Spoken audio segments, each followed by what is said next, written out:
Izinto zishintshile, abathakathi nabo sebethuthukile, abasayigibeli imfene, sebedlala uFacebook no-Instagram njengathi, sesisaba nokuphosta impumelelo yethu ey'nkundleni zokwexhumana ngaze siyiqhathe nembulelo. Ubuthakathi sebuthathe esinye isigaba manje, abanye ubabona ngenhlamba ey'nkundleni zokwexhumana ungenzile lutho, abanye ubabona ngomona uma bekhomenta. Ufaka isithandwa sakho bethi okusalayo nizohlukana, kophela ngenyembezi. Kusho abathakathi bakwazi ukuhlekisa ngokushona kwey'hlobo zethu engathi ezabo zizophila ingunaphakade. Abathakathi abancomi bahlezi bebona iphutha kosikwenzayo, into yinhle mayenziwe uyena nomina yeke phakathi. Abanye bathakatha ngazi i-screenshot lezi mabethu uthi indaba.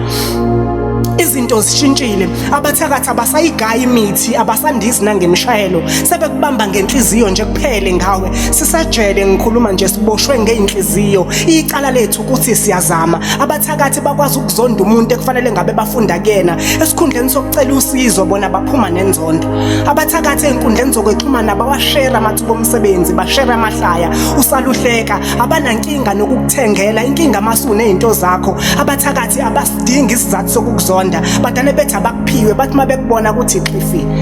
Abathakathi, nanku umbhalo ngokukaGubhela chapter 1 verse 1.